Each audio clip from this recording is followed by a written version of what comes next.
Delhi blast का विदेशी connection अब साफ होता हुआ नजर आ रहा है। सवाल ये है कि कौन है वो सीरियाई आतंकी जो विदेश में बैठकर भारत में धमाके की स्क्रिप्ट लिख रहा था। कौन है वो पाकिस्तानी हैंडलर जिसके एक इशारे पर दिल्ली को दहला दिया गया।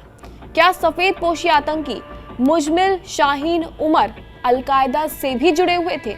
किसने उमर को ये ब्लास्ट करने का आदेश दिया और क्या अफगानिस्तान, सीरिया, तुर्की के साथ पाकिस्तान इन सभी धमाके के पीछे सीधा लिंक रखते हैं।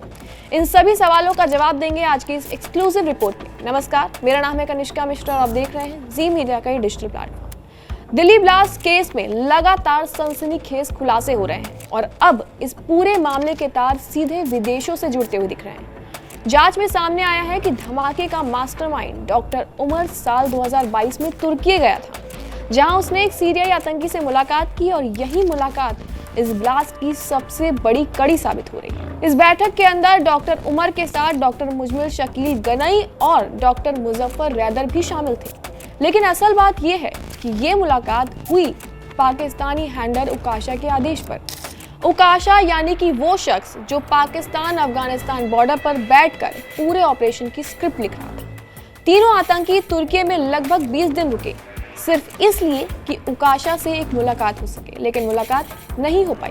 इसके बाद उकाशा ने इन्हें एक सीरियाई आतंकी से मिलने का निर्देश दिया और वहीं से इस ब्लास्ट की असली कहानी शुरू हुई। कुछ रिपोर्ट्स के मुताबिक इस मॉड्यूल का हिस्सा डॉक्टर मुजफ्फर यूएई के रास्ते अफगानिस्तान पहुंचा था और वहीं जाकर अलकायदा में शामिल हो गया।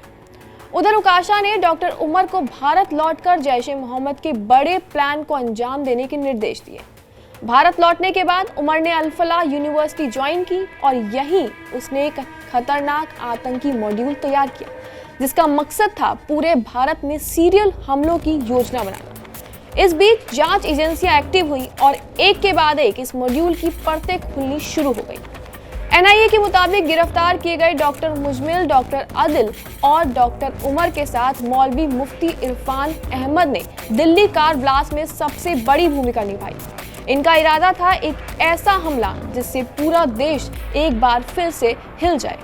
इससे पहले एनआईए ने प्लम्बर अमीर राशिद अली और जसीर बिलाल वानी को पकड़ा था। अमीर ने ब्लास्ट में इस्तेमाल हुई कार खरीदने में मदद की थी, जबकि जसीर पर आरोप है कि उसने ड्रोन को रॉकेट में बदलने की तकनीक मुहैया कराई थी।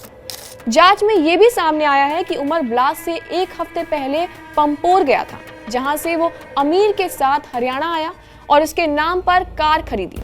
ब्लास्ट से कुछ दिन पहले अमीर पंपोर लौट गया था।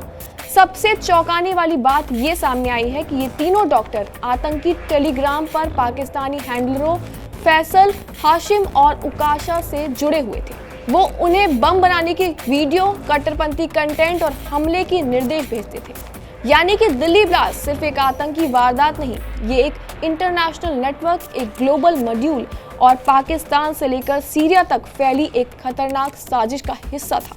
क्या मानना है आपका इस खबर के बारे में? कमेंट सेक्शन में अपनी राय जरूर दें और देखते रहें जी मीडिया का डिजिटल प्लेटफॉर्म।